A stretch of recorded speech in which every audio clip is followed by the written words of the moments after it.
그렇습니다. 하나님 감사합니다. 오늘 사도행전의 말씀을 통해서 우리에게 초대교회에 역사하셨던 성령의 역사하심과 현장에서 지속되어졌던 하나님의 계획을 발견하고 인도받았던 그 축복이 우리의 산업 현장에도 동일하게 일어나게 되도록 역사하실 줄 믿습니다. 오늘 말씀이 우리에게 길이 되고 방향이 되고 답이 되도록 역사하여 주시옵소서. 예수님의 이름으로 기도드렸습니다. 아멘. 하나님 말씀은 사도행전 5장 17절부터 32절입니다. 사도행전 5장 17절부터 32절 같이 읽겠습니다. 대제사장과 그와 함께 있는 사람, 즉 사두개인의 당파가 다 마음에 시기가 가득하여 일어나서 사도들을 잡아다가 옥에 가두었더니 주의 사자가 밤에 옥문을 열고 끌어내어 이르되 가서 성전에 서서 이 생명의 말씀을 다 백성에게 말하라 하매 그들이 듣고 새벽에 성전에 들어가서 가르치더니 대제사장과 그와 함께 있는 사람들이 와서 공회와 이스라엘 족속의 원로들을 다 모으고 사람을 옥에 보내어 사도들을 잡아오라 하니 부하들이 가서 옥에서 사도들을 보지 못하고 돌아와 이르되 우리가 보니 옥은 든든하게 잠기고 지키는 사람들이 문에 서 있으되 문을 열고 본즉 그 안에는 한 사람도 없더이다 하니 성전 맡은 자와 제사장들이 이 말을 듣고 의혹하여 이 일이 어찌 될까 하더니 사람이 와서 알리되 보소서 옥에 가두었던 사람들이 성전에 서서 백성을 가르치더이다 하니 성전 맡은 자가 부하들과 같이 가서 그들을 잡아왔으나 강제로 못 잡은 백성들이 돌로 칠까 두려워함이더라. 그들을 끌어다가 공회 앞에 세우니 대제사장이 물어 이르되 우리가 이 이름으로 사람을 가르치지 말라고 엄금하였으되 너희가 너희 가르침을 예루살렘에게 가득하게 하니 이 사람의 피를 우리에게로 돌리고자 함이로다. 베드로와 사도들이 대답하여 이르되 사람보다 하나님께 순종하는 것이 마땅하니라. 너희가 나무에 달아 죽인 예수를 우리 조상의 하나님이 살리시고 이스라엘에게 회개함과 죄 사함을 주시려고 그를 오른손으로 높이사 임금과 구주로 삼으셨느니라. 우리는 이 일의 증인이요 하나님이 자기에게 순종하는 사람들에게 주신 성령도 그러하니라 하더라. 아멘. 네, 오늘 사도행전 5장 17절부터 32절의 말씀을 통해서 우리는 이 일의 증인이요 제목으로 함께 은혜를 나누겠습니다. 어, 오늘 말씀을 보면서 감옥에 갇혔다가 다시 천사를 보내서 하나님이 역사하심으로 옥문을 열고 나왔죠. 그리고 어, 같은 이름으로 예수 이름을 말하면 죽일 수도 있는데 성전에서 담대하게 예수가 그리스도이심을 증거하는 오늘 그런 장면을 보게 된 겁니다. 어떻게 이런 힘을 우리가 가질 수 있는가? 어, 우리는 이 일의 증인이요 라고 오늘 고백했는데요. 우리는 어떤 것에 대한 증인으로 서야 될 것인가? 오늘 이런 기도 제목을 붙잡을 수 있기를 바랍니다. 첫 번째로 오늘 말씀을 통해서 정말로 하나님 앞에 승리하는 사람들은 진짜 문제가 뭔지, 문제처럼 보이지만 어떤 것들이 문제가 아닌지 이런 것들을 분별할 수가 있었습니다. 그런데 대부분의 사람들은 문제를 잘못 보는 거예요. 문제가 아닌 것을 자꾸 문제로 보니까 진짜 와 있는 문제는 못 보고 놓치게 되는 것이죠. 그래서 하나님이 쓰셨던 히브리서 11장의 인물들을 보면 신앙에 성공한 사람들은 이런 것들을 잘 볼 수 있었습니다. 오늘 사도행전 5장 앞에 보면 표적, 기사, 병 나는 일들이 벌어졌는데 그것이 그렇게 대단한 게 아니잖아요. 그런데 이것들을 보고 종교인들, 바리새인들, 사두개인들이 초대교회를 대표하는 이 사도들을 감옥에 집어넣었단 말이죠. 그리고 초대교회를 이단으로 찍어버린 겁니다. 그리고 감옥에 넣은 거예요. 왜냐하면 세상적인 배경, 육신적인 힘이 있다 보니까. 그런데 이것은 진짜 힘은 아니죠. 그게 세상을 끌어가는 힘이라고 잘못 본 겁니다. 여기에 위축된다는 것은 진짜 문제를 못 보고 있는 것이죠. 그런데 그날 밤에 뭐라고 기록되어 있죠? 성경에 주의 사자가 역사하셨다고 기록되어져 있습니다. 그리고 나서 감옥에서 나와서 복음을 전했죠. 그러니까 이들을 보고 이 당시에 기득권을 갖고 있는 제사장 또 성전을 맡은 자들이 뭐라고 말했죠? 왜 이 이름으로 말하지 말라고 했는데 했느냐? 지금도 똑같아요. 왜 그리스도의 이름으로 말하지 말아야 되는데 했느냐? 왜 현장에서 했느냐? 왜 우리 지역에 와서 했느냐? 왜 그 사람 만나서 했느냐? 이 얘기예요, 다. 그걸 누가 얘기하냐면 교회가 얘기합니다. 왜? 교인 뺏길까 봐. 왜? 그 교회에 헌금할 거 그 사람한테 할까 봐. 그 모임에 할까 봐. 그런 거예요. 정말 이 사람이 복음 안에서 하나님의 축복과 은혜를 누릴 수 있다면 이렇게 생각해 봐야 될 거 아니에요? 그리스도의 이름으로 말하지 말라고 했는데 왜 했느냐? 그때 제 아들이 뭐라고 말했죠? 십자가에 죽으신 그리스도를 하나님이 살리셔서 우리의 임금과 구주로 만드셨는데 우리는 이 일의 증인이다. 이렇게 답을 한 겁니다. 산업 현장에서 산업하는 사람들이 사업 말고 증인으로 서기를 원하시는 거예요. 많은 법조인들이 가는 길 말고 법조인들이 증인으로. 그게 눈을 뜬 참된 성도들의 삶이죠. 우리가 밥 먹기 위해서 매일 장사를 하고 있다면 그것 말고 증인으로. 오늘 말씀에 우리는 이 일의 증인이다. 이 눈을 뜬 사람들은 문제를 보는 눈이 다릅니다. 그래서 요셉의 형들은 시기와 질투를 가지고 보지만 그게 문제가 아닌 거죠. 아무 문제가 아닌 것을 붙잡고 생을 보내고 있는데 대부분의 사람들이 사실은 문제될 게 없습니다. 요셉은 그것이 문제가 되지 않았어요. 저는 여러분들이 이렇게 되기를 바랍니다. 누가 잘났다, 못났다, 시기 질투는 그래서 생기는 문제들은 문제가 될 게 아니에요. 내가 모자라다 이렇게 인정해버리면 끝나는 문제들입니다. 아무 문제가 아니에요. 심지어 다윗에게 역사했던 증거들이 나타나니까 이거를 시기해서 다윗 왕과 많은 무리들이 다윗을 죽이려고 잡으러 다녔지만 다윗에게는 문제가 되지 않았어요. 초대교회 사도들, 베드로, 바울 이런 분들을 보면 어마어마한 핍박들이 일어났지만 그것이 이들의 하나님의 인도를 받는 삶의 선택에 위축되게 한 것이 아무것도 없었습니다. 오히려 문제는 따로 있었잖아요. 이 말씀이 임하고 있는 진짜 문제는 뭐죠? 얼마 지나지 않아서 그런 기득권을 갖고 있건 안 갖고 있건 이스라엘 나라가 멸망이 오는 거예요. 로마에 완전히 속국이 되는 겁니다. 그런데 그 로마까지도 멸망받게 되는 겁니다. 예수님이 말씀하신 예언한 그대로 된 것이죠.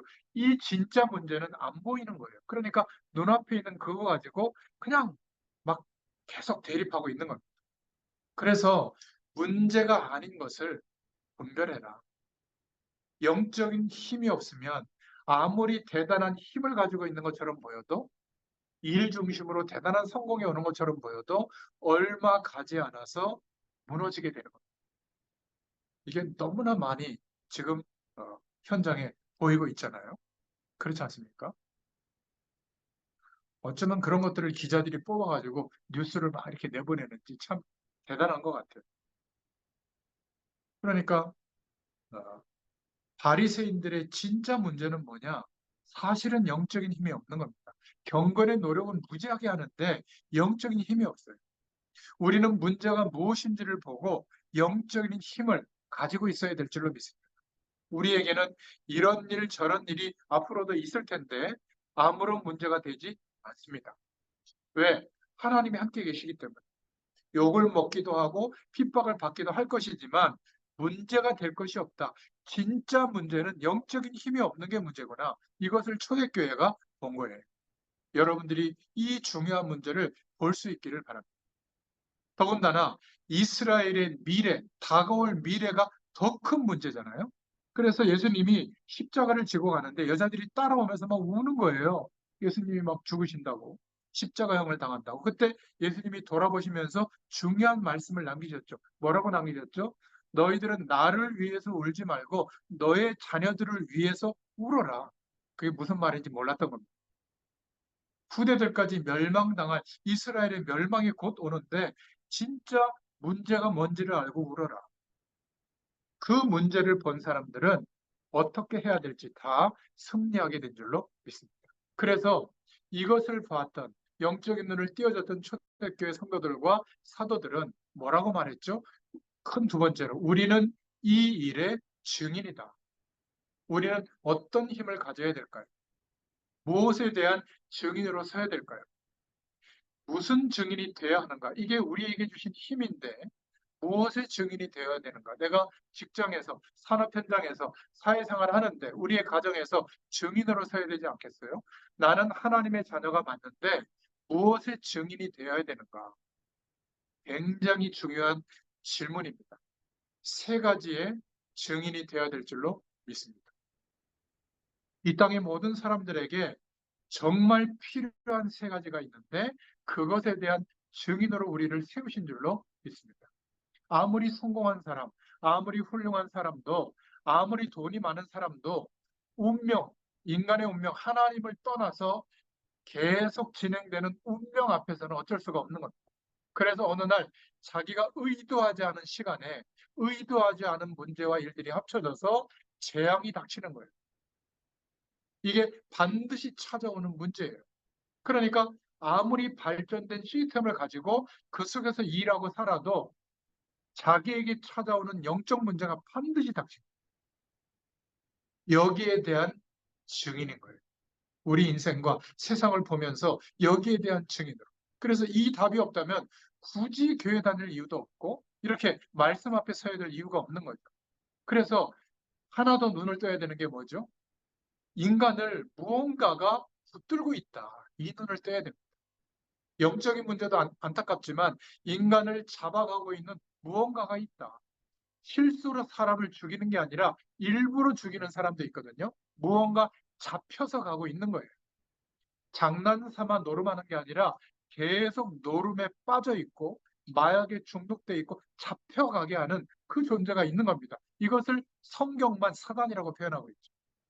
어디까지 끌고 가죠? 지옥까지 멸망으로 끌고 가고 있어요. 이 세 가지 인간에게 반드시 들이닥치는 문제는 피할 길이 없다. 여기에 대한 답은 유일한 답밖에 없는데 바로 그리스도의 축복밖에 없다. 여기에 대한 증인으로 우리를 부르신 줄로 믿습니다. 왜 유대인들이 복음을 못 깨달았냐고 하면 그리스도가 필요하다는 것을 몰랐어요. 유대인들은 영적 문제를 몰랐어요.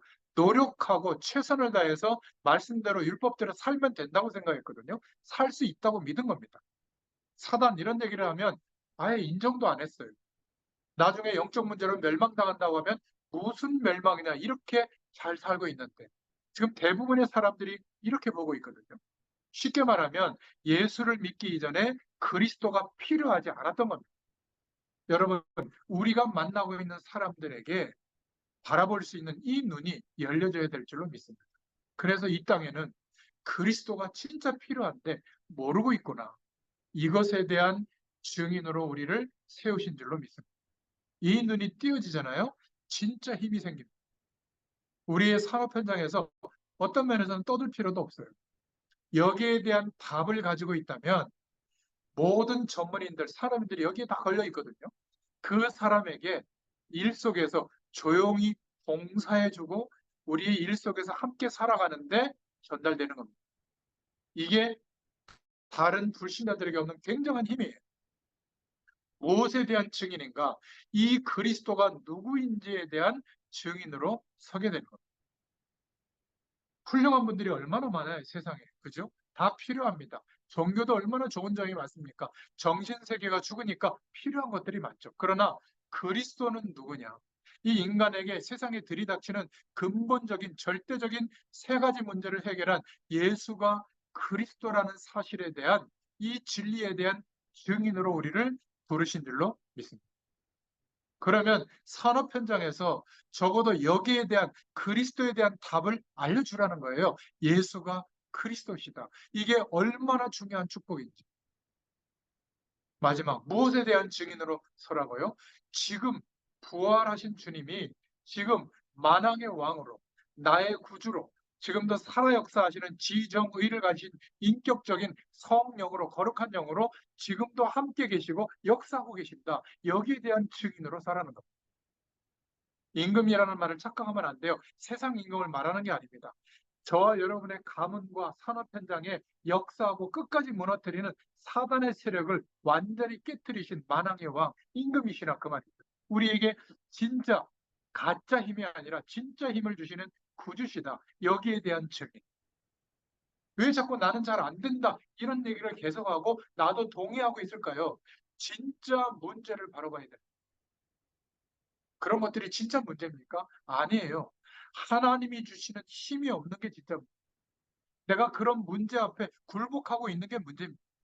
상황과 조건이 계속 어려움이 와도 어려움이 그 나를 무너뜨릴 수가 없는 거예요. 자꾸 속지 마시기를 바랍니다. 성공하면 대단히 좋아질 것 같잖아요. 지금보다 한 1000배도 성공했다. 제가 예견하는데 문제가 1000개는 더 늘어날 거예요. 지금도 보통 일이 아닌데 1000배나 더 문제가 된다. 그때도 상관없으려면 여기에 대한 증인으로 서야 될 줄로 믿습니다. 그런데 문제를 제대로 봐야 하는데 유대인들이 문제를 잘못 본 거예요. 바로 보지 못한 겁니다. 그러니까 어디에 다른 세력이 형성되는 거 그것만 막 눈독 들이고 그걸 깨뜨리려고 하는 거죠. 예수가 그리스도다 그런 신경도 안 썼던 겁니다. 문제를 바로 봐야 답이 나올 줄로 믿습니다. 그죠? 문제를 못 보면 틀린 답을 적으면 점수가 안 나와요. 늘 틀립니다. 지금 저 여러분 주위에 일어나는 문제는 거의 문제가 아니라 진짜 문제는 따로 있다. 인간에게 들이닥치는 아무도 막을 수 없는 근본적인 문제가 들이닥치고 있는데 그것을 본 우리는 거기에 대해서 빠져나오는 해방될 수 있는 그리스도에 대한 증인으로 하나님이 세우신 줄로 믿습니다. 예수 그리스도는 지금도 우리와 함께 하시고 모든 현장에 살아서 역사하십니다. 여기에 대한 증인, 초대교회와 여기에 대한 증인으로 섰는데 정말 보잘것없는 100여 명의 성도들에게 하나님이 역사하는 힘이 나타났던 거예요. 자, 그러니까 이런 축복을 누리면 지금도 세 번째로 어떤 일이 우리에게 벌어지죠? 성령께서 저와 여러분의 개인에게 가정의 산업 현장에 성령께서 역사하시게 되어 있어요. 이 힘이 필요한 겁니다. 이게 세상 사람과 완전히 다른 힘이에요. 정말로 그리스도의 비밀을 알았다면 지금부터 하나님은 성령으로 역사하시게 되어 있어요. 이게 우리의 기업의 가장 중요한 근간이 되어야 될 줄로 믿습니다. 이게 힘이에요. 그래서 19절에 불신자들은 절대 이해할 수 없는 말이 나왔죠. 주의 사자가 그날 밤에 옥문을 열고, 옥문이 열린다는 것은 사실이잖아요. 옥문이 열려서 사도들이 나온 것은 사실인데 누가 연지는 몰라요. 그런데 성경에만 주의 사자가 열었다고 말하고 있는 겁니다. 진짜 그리스도에 대한 인간의 근본적인 문제에 대한 하나님신 증거를 가지고 있다면 하나님께서는 지금도 성령으로 역사하시고 믿는 우리에게 지금도 주의 사자를 보내시는 줄로 믿습니다. 이때야 흑암 세력이 무너지게 되어 있습니다. 그러니까 아까 말씀드린 이런저런 문제가 없어야 되는 게 아니라 세상 속에 사람들 속에 벌어지는 문제는 계속 있습니다. 우리가 영적인 눈을 뜨고 보면 더 잘 보여요. 그런데 이 힘이 없으면 어떻게 되죠? 더 잘 보이니까 더 힘들어요. 제가 처음에 그랬다니까. 그런데 이 힘이 있으니까 그게 문제가 안 돼요. 문제는 정확하게 알죠. 그래서 그 문제에 내가 속거나 틀린 판단이나 이런 걸 하지 않게 돼요. 오히려 복음 안에서 하나님신 계획을 붙잡고 인도받게 될 줄로 믿습니다. 문제를 똑바로 봐야 돼요. 문제가 아닌 것을 문제 삼으면 해결이 안 됩니다. 사람들이 왜 나를 무시하는지 모르겠다. 그런 생각으로 출발하면 아무리 노력해도 해결이 안 됩니다. 나는 잘하고 있는데 왜 나한테 이런 대접밖에 못하느냐? 그 원망은 아무리 노력해도 해결이 안 돼요. 진짜 문제는 못 보고 있기 때문에. 진짜 문제는 우리 인간에게 누구나 들이닥치고 있는 근본적인 문제를 넘어설 수 있는 성령의 역사하시는 그 은혜와 힘이 결여되어 있는. 그것보다는 다른 조건, 자존심이나 세상 배경이나 내가 기대하고 있는 꿈들이나 그것이 더 위에를 차지하고 있는 거죠. 우리 부모님이 왜 그런가? 아니에요. 문제를 잘못 본 겁니다. 도대체 나의 남편과 아내와 자녀들은 왜 그런가? 아니에요. 문제를 잘못 본 겁니다. 오히려 그런 식으로 시작하면 내 산업 현장은 왜 이런가? 영원히 해결 안 될 수도 있어요. 왜냐? 문제를 잘못 본 겁니다. 어째서 아버지는 요셉만 좋아하고 우리를 차별하느냐? 형들의 시각이거든요. 진짜 문제는 못 본 겁니다. 왜 너희들이 예수를 증거하지 말라고 했는데 증거했느냐? 진짜 문제를 잘못 본 거예요. 그래서 이 땅에는 산업 현장에는 영적인 문제가 똑같은 문제지만 들이닥치는 거예요.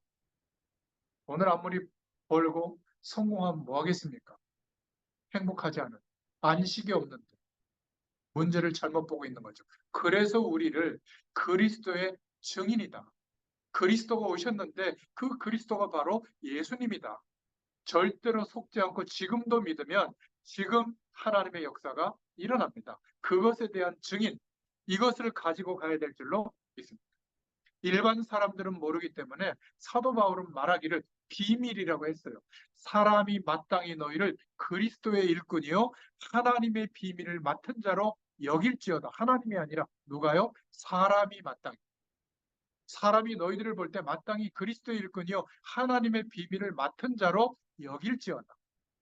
여러분들을 만나보니까 산업 현장에서 이 사람 뭔가 있는 것 같다. 보면 볼수록 사람이 괜찮네. 보면 볼수록 뭔가 있는데 나는 잘 모르겠지만 뭔가 비밀한 답이 있는 것 같다. 상황과 조건은 나보다 월등히 안 좋은데 근데 내가 흠모할 만한 답이 될 만한 뭔가가 있는 것 같다. 그런데 가까이 가보니까 그리스도의 일꾼이구나. 하나님의 일꾼이구나. 이게 보여져야 진짜 전도예요. 그때면 전도의 문들이 일평생 계속 열릴 거예요.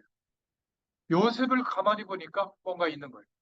주인 보디발이 아무리 봐도 뭔가 있는 겁니다. 이 사람이 오면서부터 이 사람 노예지만 손을 대는 일마다 뭔가 대단한 일들이 벌어지고 있거든요. 복이 임하는 겁니다. 그리고 뭔가 절대로 흔들리지 않은 힘이 있는 거예요. 다른 사람의 문제도 해결해주고 그래서 처음에는 저 잘난 척하네 이런 줄 알았는데 뭔가 있는 겁니다. 여호와께서 너와 함께 하실 것이다. 보디발이 나중에 알았던 거예요. 이게 진짜 전도입니다. 이 힘은 막을 수 없는 힘이에요. 감출 수 없는 힘이에요. 그래서 바울이 말하기를 비밀이다.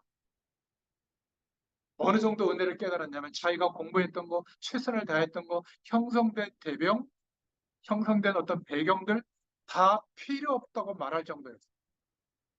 공부를 못해서 꼴찌 하는 사람, 산업의 배경도 없는 사람이 필요 없다 이러면 그런 게 희망 없는 사람의 넋두리지만 바울처럼 대단한 조건을 갖고 있던 사람들이 이거 별거 아니다. 그거는 맞는 말이죠. 그죠? 저는 여러분들이 그렇게 되기를 바랍니다. 실력을 다 갖춰놓고 이것도 별거 아니다. 그러나 많은 실력과 배경 있는 사람들이 이게 중요한 것이 아니다. 그러면 그 메시지와 말은 어마어마한 울림이 있는 것이죠. 바울은 영적인 힘을 알고 나니까 별거 아니다. 내가 그렇게 의지했던 거 오히려 방해만 될 뿐이다. 맞는 말이에요. 지식도 필요 없고 배경이 필요 없다는 말이 아닙니다. 더 중요한 것을 소유하고 보니까 그렇게 중요하지 않게 됐다 그 말입니다. 저와 여러분이 이 힘을 가지고 가야 되는데 지금부터도 가능해요. 절대 늦지 않습니다. 30년 전부터 이 축복을 누린 사람이나 오늘부터 믿음으로 이 축복을 구하는 사람이나 하나님이 주시는 힘과 능력의 질량은 제가 늘 말하죠. 똑같아요. 감사하지 않습니까? 저는 얼마나 감사한지 몰라요. 오늘 불신앙했을지라도 오늘 내가 이 약속의 말씀을 붙잡고 믿고 기도하잖아요. 똑같은 은혜를 주세요. 충만한 은혜. 그래서 오늘 말씀의 결론입니다. 나의 개인 문제, 산업 현장에 일어나는 개인적인 문제들, 산업 현장의 문제들 어떻게 해결할 겁니까? 이 힘을 가져야 될 줄로 믿습니다. 이 힘을 가지면 성령 하나님께서 지금도 동일하게 힘을, 답을 굉장히 중요한 문들을 열어주실 줄로 믿습니다. 이 힘을 가지고 있으면 저와 여러분이 현장에 가기도 전에 주의 사자들을 보내서 역사하는 것을 보게 될 거예요. 이게 우리가 가지고 있는 힘이에요. 자산이에요. 이 힘이 필요 없다면 이 시간 굳이 모일 이유가 없죠. 바울이 말하기를 내가 최고의 축복을 받았다. 이렇게 고백했거든요. 바울은 어마어마하게 배운 사람이고 로마의 시민권의 배경을 갖고 있었던 사람이에요. 그런데 이것 말고 나는 다른 최고의 축복을 이제 가지고 있다. 그래서 사도 바울은 계층, 계급 제도에 대한 최고로 제일 먼저 타파한 인물이 사도 바울입니다. 어마어마한 그 당시 세상적 문화를 바꿔버렸죠. 이 바울의 일평생 영향력은 지대했어요. 어떤 정치인도 못하는 것을 문화권을 바꾸는 일을 한 거죠. 문화권 개혁, 문화권 복음화, 제가 갖고 있는 기도 제목인데, 제가 너무나 큰 기도 제목을 하나님 주셨기 때문에 저는 하나님이 하실 것을 믿기로 작정한 겁니다. 내가 이거를 할 수 있다. 불가능했던 것을 하려고 노력했던 겁니다. 저와 여러분은 이것을 가능하도록 하는 힘을 주신 거예요. 성령으로 역사하시는 그 축복을 주신 겁니다. 이것을 붙잡기를 축원드립니다. 무엇이 행복인가? 무엇이 우리에게 산업인들에게 보험 가진 산업인들에게 진짜 힘이 되는가? 사람들이 너무나 잘 모르고 영적인 힘이 없이 살다가 넘어지는 겁니다. 그러면 돌이킬 수가 없죠. 영적으로 한번 무너지면 어떻게 할 수가 없잖아요. 여러분들이 얼마나 큰 축복을 받은 사람인지 여러분 스스로 알아야 될 줄로 믿습니다. 오늘 뭐라고 고백하고 있죠? 우리는 이 일의 증인이요. 증인이 되기 전에 우리 산업 현장에 개인에게 드리워지는 진짜 문제가 무엇인지 봐야 될 줄로 믿습니다. 인간에게는 도저히 자신의 노력과 선택으로 들이닥친 문제가 아니라 영원히 해결할 수 없는 근본적인 문제를 다 가지고 있거든요. 그래서 답을 하나님이 주셨는데 그 답이 그리스도다. 이 그리스도가 누구냐? 하나님이 예수를 그리스도로 보내셨다. 지금도 흑암 세력을 꺾고 저와 여러분에게 힘을 주시는 참된 언약을 말씀으로 주고 계시는 줄로 믿습니다. 오늘 이 언약을 붙잡으면 당장 성령께서 역사하십니다. 더 놀라운 일은 하늘 문을 여시고 주의 천사들을 보내사 하나님의 역사가 시작되는 거예요. 이 힘을 가지고 세상 속의 산업인으로 서시기를 축원드립니다. 이 힘을 가지고 저와 여러분이 하는 모든 삶의 일들이 합쳐져서 복음 없는 문화권을 개혁하는 축복을 누릴 수 있기를 축원드립니다. 이 힘을 가지고 산업 현장으로 가시라. 이 힘이 없이는 못 이겨요. 이 힘이 있다면 변화시키게 될 줄로 믿습니다. 이 언약을 붙잡을 수 있기를 축원드립니다. 남은 생에 큰 응답받는 축복이 시작되기를 예수님의 이름으로 축원합니다. 하나님 감사합니다. 오늘 초대교회 현장에 주셨던 그 말씀이 우리의 현장에도 동일하게 성취되어질 언약으로 하나님 말씀해 주심을 감사합니다. 이 믿음의 현장에 증인들로 세워주시고 지금도 살아계신 주님께서 함께 하심으로 하나님 우리 한 사람 한 사람을 산업 현장에 그리스도의 제자로 세워가시는 줄 믿습니다. 이 축복이 실제가 되는 또 한 주간이 되게 하여 주옵소서. 예수님의 이름으로 기도드렸습니다. 아멘. 감사합니다.